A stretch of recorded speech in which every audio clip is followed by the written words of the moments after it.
আমাদের বিশ্বের সেরা ফুটবলারের মধ্যে ক্রিশ্চিয়ানো রোনালদো একজন। আর এই ক্রিশ্চিয়ানো রোনালদোকে দেখে আমাদের শেখা উচিত যে আমাদের জেদ কতটা দরকার লাইফের জন্য।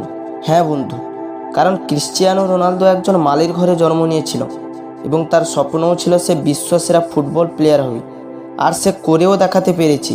তাহলে বন্ধু, রোনালদো যদি পারে বিশ্বসেরা ফুটবল প্লেয়ার হতে, তাহলে তুমি কেন পারবে না?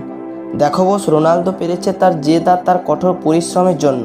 সবসময় এটা মাথায় রাখবে যে কোনো কিছু করতে গেলে আমাদের সর্বপ্রথম মনের জেদ দরকার, কারণ কোনো পারপাসের ক্ষেত্রে যদি কোনো জেদ না থাকে তাহলে তুমি কখনোই সাকসেস হতে পারবে না।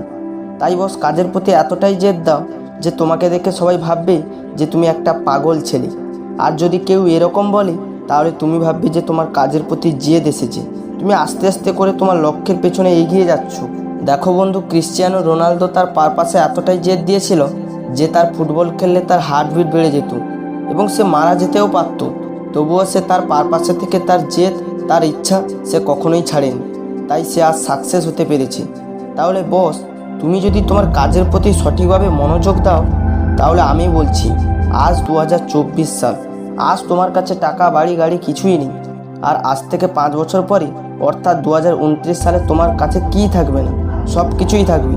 তার জন্য একটাই কাজ করতে হবে, সেটা হলো তোমাকে তোমার পারপাস ঠিক করতে হবে। আর সেই পারপাস ঠিক করে তোমাকে তোমার পারপাসের উপর জেদ দিয়ে কাজ করে যেতে হবে।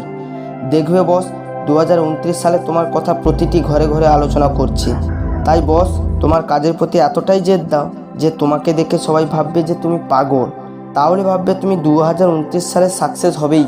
তাই বন্ধু, ক্রিশ্চিয়ানো রোনালদো যদি বিশ্বসেরা ফুটবলার হতে পারে, তাহলে তুমিই কেন পারবে না?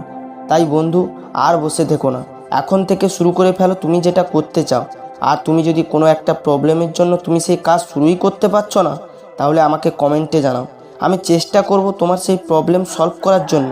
তাই বস, আজকের ভিডিওটা এই পর্যন্ত।